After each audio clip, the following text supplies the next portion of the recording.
नमस्कार दोस्तों, स्वागत है आपका आज के मुख्य समाचारों की वीडियो में। जी हां दोस्तों, यहां पर आपको देखने को मिलेगी सुबह से लेकर शाम तक की सारी के सारी बड़ी खबरें, मुख्य समाचार, ब्रेकिंग न्यूज अपडेट के रूप में। तो दोस्तों आपसे रिक्वेस्ट है इस वीडियो को ज़्यादा से ज़्यादा लाइक और शेयर करें। तो दोस्तों जानते हैं आज की पहली बड़ी खबर। चक्का जाम को लेकर किसानों ने जारी की गाइडलाइन। जी हां दोस्तों, संयुक्त किसान मोर्चा ने आज देश भर में 3 घंटे के लिए चक्का जाम रखने का ऐलान किया है। इस दौरान देश के सभी नेशनल और स्टेट हाईवे को दोपहर 12 बजे से लेकर 3 बजे तक जाम रखा जाएगा। 3 केंद्रीय कृषि कानूनों के खिलाफ आंदोलन की राह पकड़े किसानों की अगुवाई करने वाले संगठनों का समूह संयुक्त किसान मोर्चा ने आज कहा है कि चक्का जाम के दौरान शांति व्यवस्था बनी रहेगी और किसी भी प्रकार की हिंसा में किसान शामिल नहीं होंगे। मोर्चे की तरफ से इस संबंध में आंदोलनकारी किसानों के लिए दिशा निर्देश जारी किए गए हैं, जैसे कि देश भर में नेशनल और स्टेट हाईवे केवल दोपहर 12 बजे से लेकर 3 बजे तक ही जाम किया जाएगा। इमरजेंसी और आवश्यक सेवाओं जैसे एम्बुलेंस, स्कूल बस आदि को नहीं रोका जाएगा। चक्का जाम पूरी तरह से शांतिपूर्ण और अहिंसक रहेगा। इसके अलावा दोस्तों दिल्ली, यूपी और उत्तराखंड में किसी भी प्रकार का कोई चक्का जाम नहीं होगा। इसके बाद दोस्तों जान लेते हैं अगली बड़ी खबर। जम्मू कश्मीर में 18 माह बाद 4G इंटरनेट सेवा हुई बहाल। अनुच्छेद 370 हटने के बाद लगी थी रोक। जी हां दोस्तों, पूरे जम्मू कश्मीर में 18 महीने के बाद 4G इंटरनेट सुविधा बहाल की जा रही है। यह पाबंदी अनुच्छेद 370 हटने के बाद लगी थी। जम्मू कश्मीर को विशेष राज्य का दर्जा देने वाले अनुच्छेद 370 को 5 अगस्त 2019 को हटाने के बाद 4G इंटरनेट पर रोक लगा दी गई थी। इसे दुनिया का सबसे बड़ा इंटरनेट शटडाउन माना गया है। सरकार के एक वरिष्ठ अधिकारी ने शुक्रवार को यह जानकारी दी। जम्मू कश्मीर प्रशासन के प्रवक्ता रोहित कंसल ने कहा है कि पूरे जम्मू कश्मीर में इंटरनेट सेवा बहाल की जा रही है। 4G इंटरनेट पर रोक के समय कहा गया था कि जम्मू कश्मीर का विशेष दर्जा खत्म करने के खिलाफ किसी भी प्रकार के विरोध की आशंका के कारण इस पर रोक लगाई गई है। अनुच्छेद 370 हटने के बाद जम्मू कश्मीर को 2 हिस्सों में बांट दिया गया था। 2 केंद्र शासित प्रदेश जम्मू कश्मीर और लद्दाख बनाया गया था और तब 3 पूर्व मुख्यमंत्री फारूक अब्दुल्ला, अमर अब्दुल्ला और महबूबा मुफ्ती समेत कई बड़े नेताओं की हिरासत में ले लिया गया था। इसके बाद दोस्तों जान लेते हैं अगली बड़ी खबर। यूपीएससी कैंडिडेट्स को मिली राहत। कोरोना की वजह से परीक्षा न देने वालों को मिलेगा एक एक्स्ट्रा चांस। जी हां दोस्तों, संघ लोक सेवा आयोग यानी यूपीएससी की परीक्षा में कोरोना वायरस की वजह से शामिल नहीं हो पाने वाले उन छात्रों को एक और मौका देने का फैसला किया गया है जिनका साल 2020 में आखिरी प्रयास था। सुप्रीम कोर्ट में सुनवाई के दौरान केंद्र सरकार ने इस पर अपनी सहमति दी है, बेशर्ते ये सभी उम्मीदवार पात्र आयु सीमा के भीतर आते हो। केंद्र ने सुप्रीम कोर्ट को एक नोट में कहा कि उम्मीदवारों के लिए यह छूट केवल एक बार की छूट होगी। आपको बता दें कि केंद्र सरकार उम्मीदवारों को यह मौका कुछ शर्तों के साथ देगी। इसके संबंध में सुप्रीम कोर्ट में हलफनामा दाखिल किया गया है। इस मामले की सुनवाई सुप्रीम कोर्ट सोमवार को करेगा। इसके बाद दोस्तों जान लेते हैं अगली बड़ी खबर। प्रधानमंत्री नरेंद्र मोदी रविवार को करेंगे असम और पश्चिम बंगाल का दौरा। कई योजनाओं का करेंगे शिलान्यास। जी हां दोस्तों, पश्चिम बंगाल और असम में आगामी विधानसभा चुनाव की आहट के बीच सियासी सरगर्मी तेज हो गई है। प्रधानमंत्री नरेंद्र मोदी रविवार को असम और पश्चिम बंगाल का दौरा करेंगे। इस दौरे के दौरान वह इन राज्यों में विभिन्न योजनाओं की आधारशिला रखेंगे। प्रधानमंत्री कार्यालय की ओर से साझा की गई जानकारी के मुताबिक प्रधानमंत्री नरेंद्र मोदी असम में 2 अस्पतालों की आधारशिला रखेंगे। वहीं पश्चिम बंगाल के हल्दिया में एक परियोजना का शिलान्यास भी करेंगे। इसके बाद दोस्तों जान लेते हैं अगली बड़ी खबर। खून की खेती करती है कांग्रेस। कृषि मंत्री नरेंद्र सिंह तोमर के इस बयान को राज्यसभा की कार्यवाही से हटाया गया। जी हां दोस्तों, राज्यसभा की कार्यवाही के दौरान केंद्रीय कृषि मंत्री नरेंद्र सिंह तोमर ने कांग्रेस को खून की खेती करने वाला कहा था, जिस पर कांग्रेस ने तीखी प्रतिक्रिया दी। हालांकि बाद में यह राज्यसभा की कार्यवाही से हटा दिया गया। आपको बता दें कि राज्यसभा और लोकसभा में बोले जाने वाले हर एक शब्द को नोट किया जाता है। ये राज्यसभा की कार्यवाही का प्रमुख हिस्सा होते हैं और इन बयानों की काफी अहमियत होती है। अतीत में भी कई विवादित बयानों, शब्दों को कार्यवाही रजिस्टर से हटाया जा चुका है। इसके बाद दोस्तों जान लेते हैं अगली बड़ी खबर। आईटीआर फाइलिंग में शामिल हुआ नया प्रावधान। आईटीआर फाइल नहीं करने वालों को देना होगा दुगना टीडीएस। जी हां दोस्तों, वित्त मंत्री निर्मला सीतारमण ने 1 फरवरी को अगले वित्तीय वर्ष 2021-22 का बजट संसद में पेश किया था। बजट में नौकरी पेशा लोगों को मायूसी हाथ लगी क्योंकि वित्त मंत्री ने इनकम टैक्स स्लैब में कोई बदलाव नहीं किया।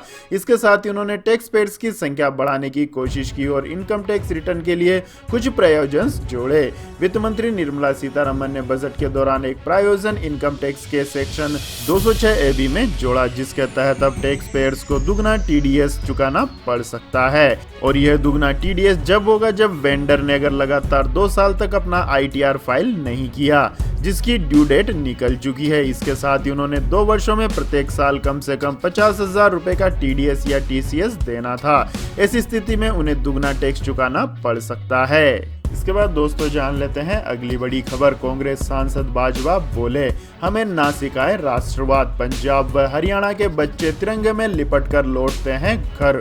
जी हां दोस्तों, संसद में राष्ट्रपति के अभिभाषण पर प्रस्ताव के धन्यवाद प्रस्ताव पर बहस में भाग लेते हुए पंजाब से राज्यसभा सांसद प्रताप सिंह बाजवा ने 26 जनवरी को दिल्ली में हुई हिंसक घटनाओं की जांच 2 माह के भीतर सुप्रीम कोर्ट के सिटिंग जज से करवाने की मांग की है। उन्होंने कहा है कि 26 जनवरी को लाल किले पर जो हुआ एक पंजाबी और सिख होने के नाते उसका दुख है। उन्होंने आगे कहा कि हमें राष्ट्रवाद ना सिखाए। हर महीने में पंजाब और हरियाणा का एक बच्चा तिरंगे में लिपट कर घर लौटता है। इसके साथ ही उन्होंने गाजीपुर में किसानों के विरोध स्थल पर बर्लिन की दीवार की तुलना किसान शिविरों में स्थापित किए गए बैरिकेड से की और कहा कि किसानों के प्रदर्शन स्थल को सरकार नजरबंदी कैंप बना रही है। किसानों को राष्ट्र विरोधी और खालिस्तानी रूप में प्रचारित किए जाने का भी उन्होंने कड़ा विरोध किया है। इसके बाद दोस्तों जान लेते हैं अगली बड़ी खबर। संजय राउत ने साधा सरकार पर निशाना, कहा विरोध करने वालों पर दर्ज किए जा रहे हैं झूठे मामले। जी हां दोस्तों, शिवसेना नेता संजय राउत ने शुक्रवार को ऐसे लोगों के खिलाफ झूठे मामले दर्ज करने के लिए सरकार को फटकार लगाई है जो विरोध जता रहे हैं। राष्ट्रपति के अभिभाषण पर धन्यवाद प्रस्ताव के दौरान उन्होंने यह बात रखी। किसानों के मुद्दे पर बात रखते हुए राउत ने कहा कि सांसद पत्रकारों पर देशद्रोह के मामले दर्ज किए जा रहे हैं, आप इनके साथ किस तरह का व्यवहार कर रहे हैं। राउत ने एक जाने माने पत्रकार के व्हाट्सएप चैट के सार्वजनिक हो जाने का भी मुद्दा उठाया है। उन्होंने कहा है कि ऑफिशियल सीक्रेट एक्ट का उल्लंघन किया गया। उन्होंने सरकार पर सवाल उठाते हुए पूछा है कि आप इनके खिलाफ कौन सा मामला दर्ज करने वाले हैं। यह राष्ट्रीय सुरक्षा का मामला है। इसके बाद दोस्तों जान लेते हैं अगली बड़ी खबर। कश्मीर मुद्दे पर बोले इमरान खान, कहा 1 कदम भारत बढ़ाए तो हम बढ़ाएंगे 2। जी हां दोस्तों, पाकिस्तान के प्रधानमंत्री इमरान खान ने शुक्रवार को कश्मीर एकजुटता दिवस मनाते हुए आरोप लगाया है कि भारत कश्मीरियों पर अत्याचार कर रहा है। इमरान खान ने ट्वीट करके कहा है कि पाकिस्तान उपमहाद्वीप में हमेशा से ही शांति के लिए खड़ा रहा है, लेकिन इसके लिए माहौल बनाने की जिम्मेदारी भारत की है। उन्होंने कहा है कि अगर भारत संयुक्त राष्ट्र के प्रस्तावों के मुताबिक कश्मीर मुद्दे के न्यायपूर्ण समाधान के लिए गंभीरता दिखाता है तो हम शांति के लिए 2 कदम आगे बढ़ाने को तैयार हैं। इसके बाद दोस्तों जान लेते हैं अगली खबर। 3 साल में 100 गुना बढ़ा जीएसटी में फर्जीवाड़ा, फर्जी क्लेम भी बढ़े। जी हां दोस्तों, जीएसटी धोखाधड़ी से जुड़े मामले तेजी से बढ़ते जा रहे हैं। हालात ये है कि पिछले 3 सालों में फर्जीवाड़े के मामले 10-20 नहीं बल्कि 100 गुना बढ़ गए हैं, जिसे देखते हुए सरकार भी चिंतित है। तमाम सख्ती और निगरानी के बावजूद पिछले 3 सालों में जीएसटी के धोखाधड़ी के मामलों में 13,816.63 करोड़ रुपए के फर्जीवाड़े का पता चला है, जिसमें शामिल 196 लोगों को गिरफ्तार किया गया। वित्त मंत्रालय के राजस्व विभाग की रिपोर्ट में यह बात सामने आई है। यही वजह है कि अब सरकार जीएसटी धोखाधड़ी करने वालों पर शिकंजा कसने के लिए इनकम टैक्स डिपार्टमेंट की मदद भी ले रही है। अब तक सरकार ने इनकम टैक्स डिपार्टमेंट की मदद से जीएसटी धोखाधड़ी करने वाले 7,000 उद्यमियों के खिलाफ कार्यवाही की है। इसमें 187 लोगों को गिरफ्तार भी किया जा चुका है। इसके बाद दोस्तों जानते हैं अगली बड़ी खबर। लेकिन दोस्तों अगली खबर जानने से पहले आप लोगों से गुजारिश है कि इस वीडियो में दिखाई गई खबरें अगर आपको पसंद आई हो तो इस वीडियो को लाइक करें, शेयर करें और हमारे चैनल को सब्सक्राइब करें। तो दोस्तों जानते हैं आज की अगली बड़ी खबर। दिल्ली सरकार ने इलेक्ट्रिक वाहनों के लिए 100 चार्जिंग स्टेशन बनाने को लेकर निविदा आमंत्रित की। जी हां दोस्तों, दिल्ली सरकार ने शहर में इलेक्ट्रिक वाहनों के लिए 100 चार्जिंग स्टेशन बनाने को लेकर शुक्रवार को निविदा आमंत्रित की है। दिल्ली के ऊर्जा मंत्री सत्येंद्र जैन ने संवाददाता सम्मेलन में कहा है कि चार्जिंग स्टेशन बनाने के लिए दिल्ली ट्रांसको लिमिटेड ने निविदा मंगवाई है और चार्जिंग स्टेशन की स्थापना के लिए देश में यह सबसे बड़ी निविदा है। सत्येंद्र जैन ने कहा है कि प्रत्येक स्टेशन में चार्जिंग के 5 पॉइंट होंगे, जिससे चार्जिंग के लिए कुल मिलाकर 500 पॉइंट होंगे। उन्होंने कहा है कि 1 साल के भीतर चार्जिंग स्टेशन का निर्माण कर लिया जाएगा। उन्होंने कहा है कि सभी प्रकार के इलेक्ट्रिक वाहनों के लिए चार्जिंग स्टेशन में न्यूनतम 20% लो चार्ज और 10% फास्ट चार्ज होंगे। इनमें से ज्यादातर स्टेशन मेट्रो स्टेशन और डीटीसी बस डिपो में होंगे। इसके बाद दोस्तों जान लेते हैं आज के मौसम अपडेट्स। तो दोस्तों दिल्ली एनसीआर समेत इन राज्यों में ओलावृष्टि के हैं आसार। आईएमडी ने जारी किया येलो अलर्ट। जी हां दोस्तों, दिल्ली एनसीआर के इलाकों में कोहरे और ठंड की मार पड़ने वाली है। भारतीय मौसम विभाग के अनुसार शनिवार को दिल्ली, पंजाब, हरियाणा, चंडीगढ़ समेत उत्तर प्रदेश के कई इलाकों में तेज बारिश होने की संभावना है और इसी के चलते विभाग ने येलो अलर्ट जारी कर दिया है। आईएमडी ने पूर्वी उत्तर प्रदेश के गाजीपुर, वाराणसी, बलिया, आजमगढ़, गोरखपुर में शनिवार को बारिश और ओले गिरने की संभावना जताई है। इसके अलावा दोस्तों लद्दाख, हिमाचल प्रदेश, उत्तराखंड, बिहार, झारखंड और उत्तरी छत्तीसगढ़ के कुछ इलाकों में अगले 24 घंटों में हल्की बारिश, बिजली की गरज और बर्फबारी का दौर देखने को मिल सकता है। इसके बाद दोस्तों जान लेते हैं आज के पेट्रोल और डीजल के भाव। तो दोस्तों शुक्रवार को पेट्रोल और डीजल की कीमतों में एक बार फिर बढ़ोतरी हुई है। इंडियन ऑयल कॉर्पोरेशन के अनुसार राष्ट्रीय राजधानी में पेट्रोल की कीमत 30 पैसे बढ़कर 86.65 रुपए प्रति लीटर से 86.95 रुपए प्रति लीटर पर पहुंच गई है, जबकि डीजल 76 रुपए 83 पैसे प्रति लीटर से 77 रुपए 13 पैसे प्रति लीटर पर पहुंच गया है। इसके बाद दोस्तों जान लेते हैं गोल्ड सिल्वर प्राइस टुडे। जी हां दोस्तों, सोने के दामों में लगातार 5वें दिन भी गिरावट दर्ज की गई। एचडीएफसी सिक्योरिटीज के मुताबिक शुक्रवार को राष्ट्रीय राजधानी में सोने का भाव 163 रुपए गिरकर 46,738 रुपए प्रति 10 ग्राम पर पहुंच गया। सिक्योरिटीज के अनुसार पिछले कारोबार में सोना 46,901 रुपए प्रति 10 ग्राम पर बंद हुआ था। हालांकि आज चांदी के दामों में तेजी रही और ये पिछले कारोबार में 66,953 रुपए प्रति किलो से 530 रुपए बढ़कर 67,483 रुपए प्रति किलोग्राम पर बंद हुई। रुपए के मूल्य में मजबूती से सोने के दाम में गिरावट देखने को मिली, जबकि शुक्रवार को शुरुआती कारोबार में डॉलर के मुकाबले रुपया 3 पैसे बढ़कर 72 रुपए 93 पैसे पर बंद हुआ था। इसके बाद दोस्तों जान लेते हैं अगली बड़ी खबर। इंग्लैंड के क्रिकेटर रूट ने कैरियर के 98, 99 और 100वें टेस्ट में लगाए शतक। दुनिया के बने पहले खिलाड़ी। जी हां दोस्तों, भारत और इंग्लैंड के बीच चेन्नई में पहला टेस्ट खेला जा रहा है। पहले दिन का खेल समाप्त होने तक इंग्लैंड ने 3 विकेट पर 263 रन बना लिए हैं। दिन के आखिरी ओवर में जसप्रीत बुमराह ने डोमिनिक सिबली को एलबीडब्ल्यू किया। वे 87 रन बनाकर आउट हुए। कप्तान जो रूट 128 रन बनाकर नाबाद पेवेलियन लौटे हैं। रूट ने टेस्ट कैरियर की 20वीं सेंचुरी लगाई है। वहीं रूट का यह 100वां टेस्ट है।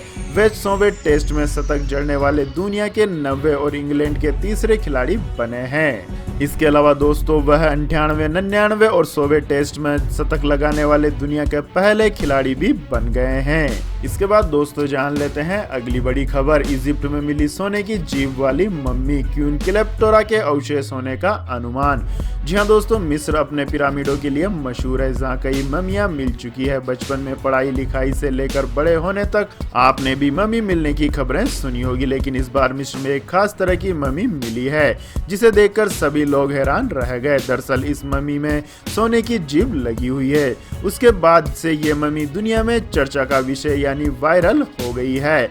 सरकारी सूत्रों से मिली जानकारी के मुताबिक ये मम्मी मिस्र के टोलमी साम्राज्य की चर्चित रानी क्लेयोपेट्रा की हो सकती है। आपको बता दें कि खोज में मिली मम्मी की हालत ठीक नहीं है। इस मम्मी से जुड़े राज की कई कहानियां भी अब अचानक सुर्खियों में है। मिस्र में एक बार फिर से प्राचीन सभ्यता के निशान पाए गए हैं। इस मम्मी को मिस्र के तापो सीरस मैग्रो से निकाला गया, जो कि करीब 2000 साल पुरानी बताई जा रही है। तो यह थी दोस्तों आज की सभी महत्वपूर्ण बड़ी खबरें। और दोस्तों अब बारी आती है आज के माइंड क्विज क्वेश्चन की, जिसका जवाब देकर आप बन सकते हैं एक शानदार उपहार के विजेता। तो दोस्तों आज का सवाल है, ताजमहल भारत के किस जिले और राज्य में स्थित है? जी हाँ दोस्तों, अगर आपको इस सवाल का जवाब आता है तो तुरंत कमेंट सेक्शन में लिख दीजिए और इस वीडियो को लाइक कीजिए, शेयर कीजिए और हमारे चैनल को सब्सक्राइब करके बेल आइकन का बटन भी दबा लें। धन्यवाद। जय हिंद, जय भारत, वंदे मातरम।